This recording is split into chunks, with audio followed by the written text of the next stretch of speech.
In the years that have passed since the death of Captain America and the disappearance of Wonder Woman, there have emerged a few more heroes to try and take their place. Hank Pym has become the Ant-Man, while his wife, Janet Van Dyne, has become his sidekick, the Wasp. The two aren't known to the public yet, but still go around and save many people incognito. Other heroes have risen up and actually made themselves public as well around this time, with Dr. Fate, Hawkman, and Atom Smasher forming the new Justice Society of America in Cap's honor. They go around as basically the new protectors of America, and eventually ask Ant-Man and the Wasp to join their team as well. Hank Pym isn't really good with large groups of people though, and initially rejects their offer, though Janet is trying her best to try and get him working with a team, since things will be a lot easier for them that way. Hank especially has problems with Albert Pratt, aka the Atom Smasher, since they both do basically the same thing and he's kinda jealous. To try and get things settled, the two have a sparring session to see which one is superior. Of course, Atom Smasher can only grow in size, while Ant-Man can grow and shrink, so he has the advantage. Ant-Man eventually wins the fight, and since his ego is satisfied, he agrees to join up with the Justice Society. While the Justice Society has their beginnings on Earth, out in space, a planet is meeting its end. Krypton is about to be destroyed. Jor-El does everything that he can to save his dying planet, even battling the evil General Zod, but it's no use. To try and at least save their race, Jor-El and Lara Lorvan send their young son Kal-El off to Earth to give him and the Kryptonians another chance at life, with Kal-El crashing into Smallville, Kansas, and being adopted by the Kents, with him becoming Clark Kent. As the Justice Society is out doing their thing, a pretty important event happens around this time, the death of Bruce Wayne's parents. After the death of the Waynes, this sparks Bruce into going out for vengeance, which will eventually culminate into him becoming the Batman. Eventually, we move on to the year 1984, which is when the events of the next Wonder Woman film takes place. In this time, Diana has noticed the work of the Justice Society carry on with these new heroes in place, which has inspired her more to come out of hiding and do some more heroics on the side.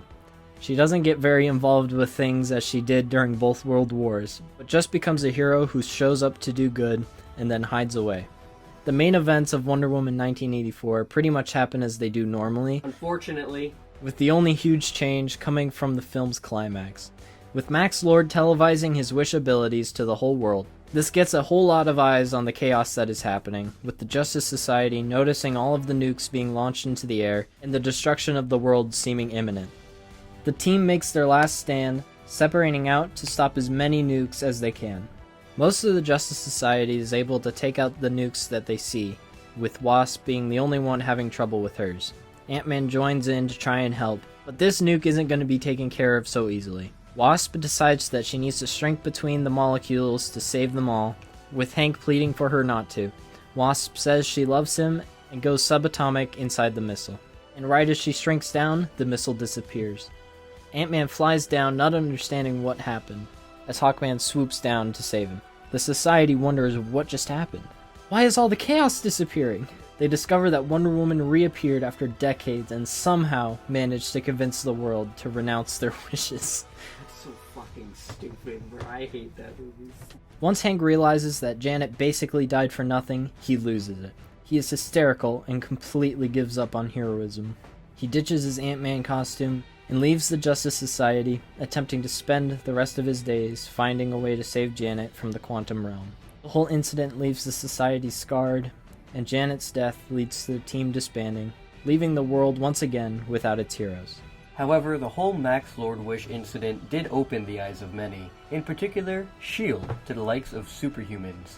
They begin to keep a close eye on the heroes that they've seen, and a young Nick Fury begins to organize a thought of a new group of heroes coming together to protect the world from any threat that can come its way. With this begins the new age of heroes. As in 1993, we get Bruce Wayne's return to Gotham City, where he begins his year one as the Batman. We don't know very much about the early days of this Batman, but there are a couple things that we can assume. For one, that around Batman's early days is when Joker comes to the scene and begins to terrorize Gotham, with Batman doing his best to put a stop to him. And then we know that Bruce Wayne eventually adopts a young orphan, Dick Grayson, and makes him into his Robin. The dynamic duo is born, with Batman and Robin stopping all crime throughout Gotham. That is until tragedy strikes, as Joker and Harley Quinn somehow manage to capture and kill Robin. Leaving his suit vandalized is a big ol' fuck you to Batman. The death of Robin really gets to Batman, with him becoming way more violent as the years go on, resorting to killing people, and branding criminals who get sent to Arkham. That way, the other prisoners know who to kill. The emergence of Batman led to S.H.I.E.L.D. investigating him, and while Batman makes it hard for them to find out who he is, Nick Fury is pretty smart, and discovers that he's Bruce Wayne.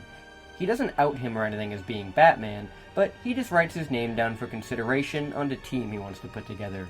Then, in 1995, the events of Captain Marvel occur, with nothing in that film really changing at all, besides that out in space, the Kree would probably be also hunted by the Green Lanterns. However, since we don't know much about the Green Lanterns in the main DCEU, we can't put any names to which Green Lanterns would try to stop them, but just know that they are indeed out there. With Carol Danvers and Nick Fury working together too, this gets Nick Fury to finally put a name to the superhero team that he wants to put together, the Avengers. He is unable to find a Justice Society, as they've either retired or in the case of Dr. Fate just vanished, but he does have some considerations of the newer generation, of course Batman being one of them, though he does find info of a young boy in Smallville who seems to display miraculous abilities, such as somehow saving a whole bus full of children and dragging it to shore while being one of the children inside. Nick Fury doesn't go after him to recruit him in any way at all, since he wants to keep tabs on the boy to see if he is a threat to the planet at all first, before letting him in on all the secret S.H.I.E.L.D. stuff. Over the years, Stark Industries has been growing ever since the end of World War II, with Howard Stark's son, Tony, taking over the company and running it in a very interesting way. Most of the other big tech companies find out about Tony's party-going playboy ways, which gives one Lex Luthor an idea. Lex goes out to Tony and decides that the best way to go about things for the future of their companies is to make a merger. That way they can combine both of their geniuses. Since Tony is still very much incompetent at this time, he agrees to combine their resources together so that they can make much better weapons and get an even bigger paycheck. This merger gets the attention of Bruce Wayne, who realizes that this merger isn't good for the Stark reputation. Bigger and badder weapons can get into the wrong hands, and with the power of Stark and Lex weapons together, that can spell bad news for everyone involved. As Batman, he investigates more into the merger and discovers more of LexCorp's shady business schemes. He doesn't figure out all the details right away, but Lex has been planning out this merger not in any way to benefit the Stark name, but to gain access to his weapons and sell them off to anyone who's willing to pay, which would put Lex in an alliance with the Ten Rings, as they're willing to spend a whole hell of a lot of money for the weapons. He won't be able to do this for very long, however, as even though Tony seems like he's nothing more than a playboy, he's not an idiot. So he would eventually discover what Lex has been doing with his company and shut him down. Lex needs to find a way to get Tony out of the picture, so he sets up a whole weapons presentation in Afghanistan to have the Ten Rings take care of things for him.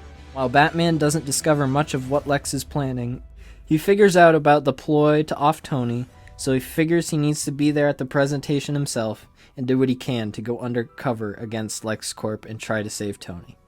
And with that, we're going to be leaving part 2 right there. Thank you all so much for watching this part of the MCU and DCEU crossover. Now we're going to be moving on to the modern day of the MCU and DCEU universe, so make sure to like and subscribe so you can look out for the next part to see what happens there. With all that, thank you so much for watching, and until we meet again, see you later!